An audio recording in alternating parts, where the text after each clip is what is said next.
Hai guys, bersama aku lagi Faizanal dalam Fast Channel. So, ini dia Realme C55 yang terbaru. Dan mungkin kalau korang tengok smartphone ni bukannya macam phone typical entry level yang korang biasa nampak. Sebab dia punya rekaan dan juga spesifikasi dah ke arah macam phone mid-range tau sebenarnya. So, mungkin aku boleh kategorikan dia sebagai entry level premium. Sebab untuk dia punya feels pegang, rekaan yang digunakan, material dan juga specs yang ditawarkan memang another level dan bukannya entry level yang biasa korang nampak masa tahun-tahun sebelum ni. So, ini mungkin akan menjadi standard untuk phone entry level pada tahun ni ataupun pada tahun mendatang. Dalam video kali ini, banyak jugalah perkara aku nak ulas tentang Realme C55 untuk korang semua tahu kekurangan dan juga kelebihan dia sebelum korang consider untuk nak beli di pasaran Malaysia nanti.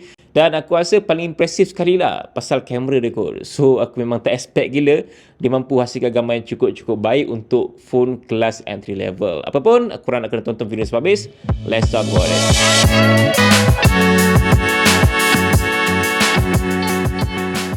Pertama sekali untuk rekaan luaran dia, apa yang aku perasan adalah smartphone ni menggunakan rekaan yang lebih kurang je macam Realme 10 series. Ada identiti Realme pada model kali ni dan konsep rekaan jenis berkotak, kedudukan kamera bulat macam Realme C35 dululah. Tapi rekaan bonggol kamera kali ni aku nampak lebih besar dan juga mungkin lebih kemas. Lagi-lagi bila digabungkan dengan rekaan sun shower yang ada dekat back panel Realme C55 ni. Dia ada efek macam garisan yang scratches ataupun brush yang kemas dan nampak macam mahal jugalah. Kalau korang rasa dekat belakang ni memang dia ada matte finish dan juga macam brush finishing. Aku tak rasa macam smartphone ni smartphone yang murah lah.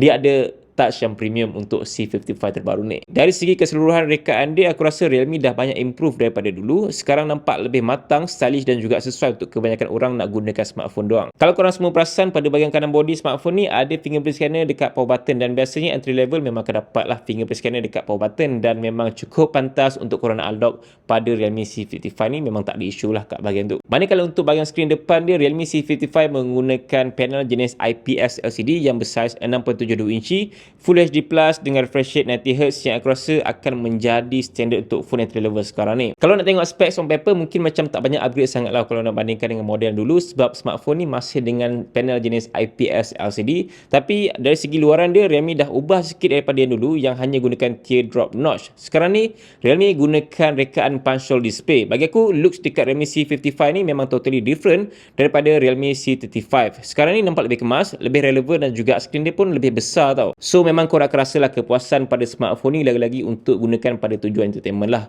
Dan biasanya pada full entry level macam smartphone ni memang tak boleh nak expect untuk dia gunakan screen OLED sebab specs yang dibagi dan juga harga yang ditawarkan tu dah memang kena dah sebenarnya dengan IPS LCD tu. Bila dah gunakan sendiri smartphone ni, aku rasa dia punya color untuk LCD tu memang nampak vibrant, warna yang menyelah dan juga details dia pun memang tajam sebab resolusi Full HD+. Seriously, aku rasa yang quality IPS LCD dia memang cantik gila untuk kelas entry level. Berbezalah daripada phone entry level yang dulu memang hauk gila kan dia punya low quality IPS LCD. Tapi kali ni dia punya level IPS LCD aku rasa dah macam phone mid range. Satu perkara lagi yang mungkin korang dah tahu ataupun mungkin tak tahu lagi, Realme ada meletakkan satu features yang hype juga untuk smartphone ni, iaitu features macam Dynamic Island Display pada iPhone 14 Pro untuk dia punya display selfie camera ni. So technically aku nampak macam hampir sama je tau sebenarnya. Cuma untuk Realme diglas sebagai mini capsule. So aku rasa mungkin korang nampak benda ni sebagai gimmick, tapi untuk phone budget mungkin features ni menarik dari segi animation dia untuk nampak unik dan juga ada feels macam phone yang premium. Setakat ni features yang paling jelas sekali dekat mini capsule adalah korang just boleh cocok cas dan akan keluar animation dekat bahagian punch hole camera display ala-ala macam Dynamic Island. So dia akan tunjuklah super VOOC charge 33 watt dan juga berapa persen bateri dekat bahagian atas tu. So just satu saja buat masa ni dan aku difahamkan yang Realme akan bagi update lagi untuk tambah features dekat bahagian mini capsule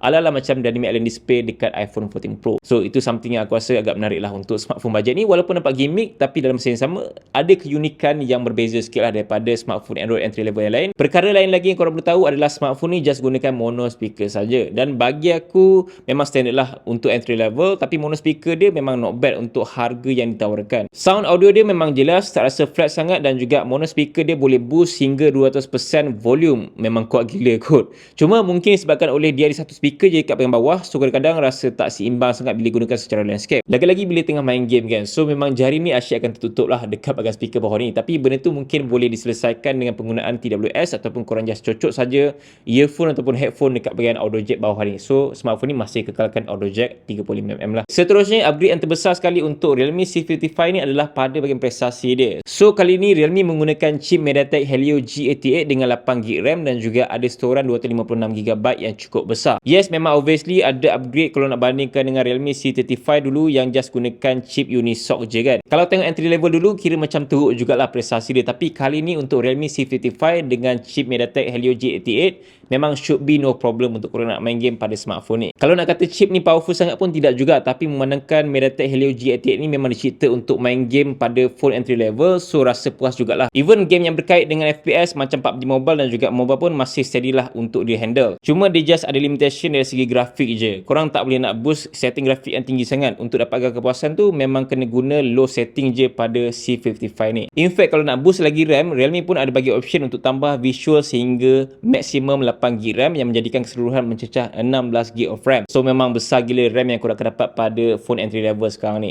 Aku dah gunakan smartphone ni lebih 2 minggu dan aku rasa tak banyak nak komplain lah pasal prestasi ni, memandangkan smartphone ni memang kelas entry level. So tak boleh nak letak expectation yang tinggi sangat. Prestasi macam phone mid-range. So still ada limitation untuk grafik, tapi boleh main game dengan jayanya pada phone entry level. In fact, Realme juga ada tawarkan storage yang cukup besar pada smartphone ni, iaitu 256GB. Cukup besar untuk korang simpan file, gambar dan juga video pada phone kelas entry level. Tapi kalau rasa tak cukup besar lagi storage 256GB tu, korang just boleh extend lagi dia punya micro SD sehingga 1TB. Memang korang boleh gunakan smartphone ni dalam jangka masa panjang lah. Seterusnya, bercakap pasal software, biasanya phone entry level sekarang ni mungkin ada yang masih kekalkan Android 12 pada diorang punya software kan. Tapi untuk Realme C55, ini adalah C-series yang pertama yang gunakan the latest Android 13 dan juga berdasarkan Realme UI 4.0.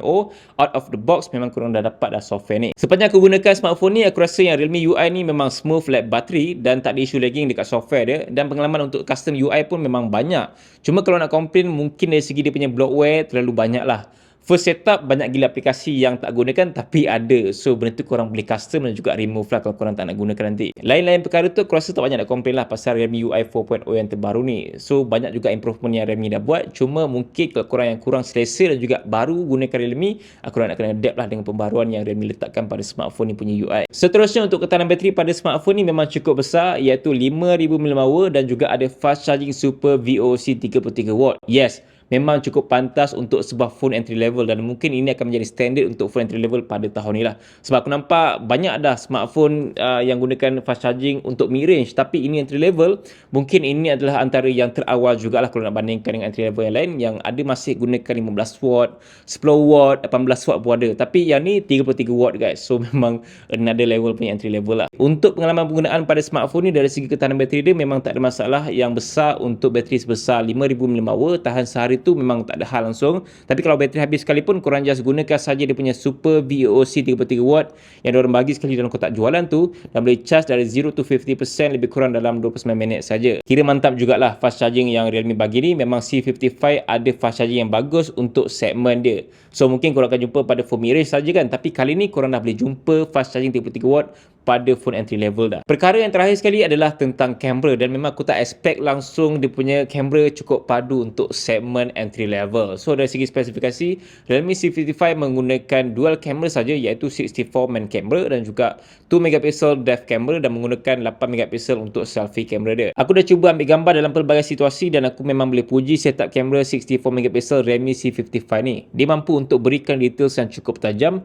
warna yang nampak vibrant, tapi dalam masa yang sama warna dia tu tak over vibrant sangat. Aku rasa image processing pada software ni memang ada improvement lah kalau nak bandingkan dengan entry level yang dulu. So sekarang ni gambar dia nampak lebih hidup dan juga vibrant tu dia boleh control dengan baik, tak over sangat dan juga tak kurang sangat. So that's why walaupun just point and shoot saja, tapi korang masih boleh dapatkan hasil gambar yang cukup baik pada kamera 64MP dia. Cuma kalau nak komplain sikit, ada certain time yang kamera dia tak boleh nak bagi dynamic range yang bagus sangat. Kalau kita ambil gambar dekat tempat yang ada backlight, kamera dia tak boleh nak counter cahaya tu untuk jadikan gambar nampak lebih natural. Lepas tu untuk fungsi lain macam portrait mode pun aku rasa memang cun gila. Aku impress jugalah dengan betapa accurate-nya potongan edge dekat bahagian subjek dan juga objek kalau korang fokus pada gambar tu. Cumanya kadang-kadang untuk gambar objek dia akan blend dengan background tau. So dia susah nak fokus pada objek kalau ada colour yang hampir sama. Dari segi potongan tu nampak tak kemas dan juga nampak pelik sikit lah gambar tu. So that's why sometimes dia nampak okay, tapi sometimes aku rasa potongan portrait dia sangat-sangat baik. Kalau ada pencahayaan yang bagus pun dia mampu untuk asingkan antara objek dan juga background dengan sangat baik lah. So ini antara kelebihan pada portrait mode untuk kamera Realme C55 yang terbaru ni. Manakala untuk kamera night mode dia, aku rasa night mode dia kategori okey je lah. Dia boleh cerahkan gambar dengan mantap even kita ambil dekat tempat yang gelap. Cuma yang kurangnya tahap noise je lah, nampak over sikit dan details pun tak apa-apa nak jelas sangat. Depends jugalah pada situasi dan juga tempat. Kalau ada lampu jalan ke, aku rasa memang dia mampu untuk dapatkan gambar yang cukup baik macam lampu bangunan. So tak ada masalah lah untuk fungsi night mode pada kamera dia. Overall untuk kamera Realme C55 ni, aku rasa untuk kelas dia memang mampu hasilkan gambar yang cukup padulah untuk entry level tu sendiri. Cuma kekurangan yang paling jelas sekali pada sebuah smartphone adalah mungkin dia tak ada features kamera ultrawide yang biasanya ada pada smartphone sekarang ni kan. Tapi aku faham lah kenapa smartphone ni tak ada kamera ultrawide, memandangkan harga dia pun dah cukup value for money dan juga dia punya kelas adalah entry level je. So mungkin ada benda yang diorang perlu kurangkan ataupun tak boleh nak letak untuk price segment dia dengan dia spesifikasi yang cukup padu untuk sebuah entry level premium ni. So dia ada Super VOC 33W, IPS LCD yang cantik, bateri yang cukup besar, shape yang nampak premium dan juga mewah ni. So perkara-perkara macam tu membuatkan ada features yang diorang tak boleh nak letak sebab mungkin harga dia akan lebih mahal lah. So that's why diorang just kekalkan dengan 64MP kamera utama dan juga ada 2MP kamera yang kedua ni. So aku rasa mungkin kat sini korang nak kena tengok juga faktor kenapa korang nak beli Realme C55 ni. Adakah disebabkan oleh kamera utama dia punya saiz yang besar, super fast charging ataupun dia punya rekat yang cantik ni kan. So itu berbalik pada korang sendiri. Apapun aku rasa kamera untuk Realme C55 ni dah cukup bagus pada phone entry level. Point and shoot korang dah dapat gambar yang cukup baik dan juga cantik. So korang boleh consider untuk dapatkan smartphone ni. Macam biasa untuk pembelian semua aku letakkan dekat bahagian description nanti ataupun dekat bahagian komen, okay? Terima kasih kerana menonton video sampai habis dan sampai berjumpa lagi dalam video. Assalamualaikum. Bye.